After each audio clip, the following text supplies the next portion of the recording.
Doctor Shyamaprasad Mukhopadhyay এক মহান শিক্ষাবিদ, দেশপ্রেমিক ও রাষ্ট্রনায়ক। ভারতের ইতিহাসে এমন কিছু ব্যক্তিত্ব রয়েছেন যাদের জীবন ও কর্ম আজও আমাদের পথ দেখায়। তাদের মধ্যে একজন হলেন ডক্টর শ্যামাপ্রসাদ মুখোপাধ্যায়। তিনি একজন বিশিষ্ট শিক্ষাবিদ, আইনজ্ঞ, সমাজ সংস্কারক এবং জাতীয়তাবাদী নেতা। আজ আমরা স্মরণ করব সেই মহান ব্যক্তিত্বকে, যিনি শিক্ষা, সমাজ ও দেশের ঐক্যের জন্য আজীবন সংগ্রাম করেছিলেন। 6 জুলাই 1901 সালে কলকাতায় জন্মগ্রহণ করেন শ্যামাপ্রসাদ মুখোপাধ্যায়। তার পিতা ছিলেন স্যার আশুতোষ মুখোপাধ্যায়, কলকাতা বিশ্ববিদ্যালয়ের কিংবদন্তি উপাচার্য এবং শিক্ষাবিদ।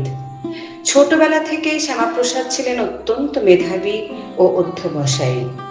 তিনি কলকাতার বিখ্যাত শিক্ষা প্রতিষ্ঠানগুলিতে পড়াশুনো করেন এবং শিক্ষা জীবনের প্রতিটি ধাপে অসাধারণ সাফল্য অর্জন করেন।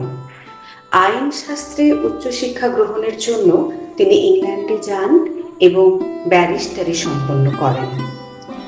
মাত্র 33 বছর বয়সে তিনি কলকাতা বিশ্ববিদ্যালয়ের উপাচার্য নিযুক্ত হন।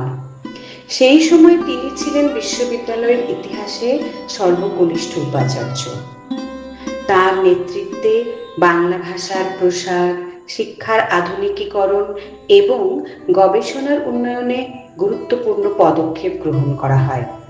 তিনি বিশ্বাস করতেন, শিক্ষাই একটি জাতির প্রকৃত শক্তি।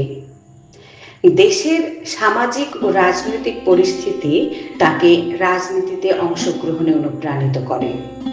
তিনি বাংলার আইনসভায় সদস্য নির্বাচিত হন এবং পরবর্তীকালে বিভিন্ন গুরুত্বপূর্ণ দায়িত্ব পালন করেন।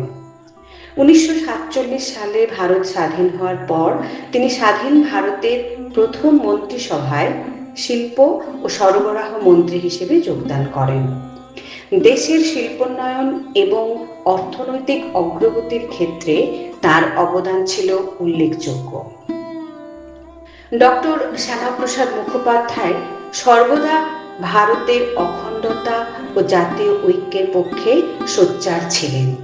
তিনি বিশ্বাস করতেন যে ভারতের প্রতিটি রাজ্য ও অঞ্চল একই সাংবিধানিক কাঠামোর অধীনে পরিচালিত হওয়া উচিত।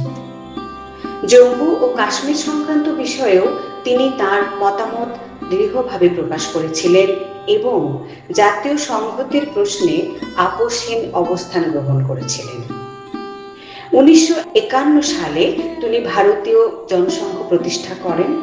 এই সংগঠনের মূল লক্ষ্য ছিল জাতীয় ঐক্য, সাংস্কৃতিক মূল্যবোধের সংরক্ষণ এবং দেশের উন্নয়ন।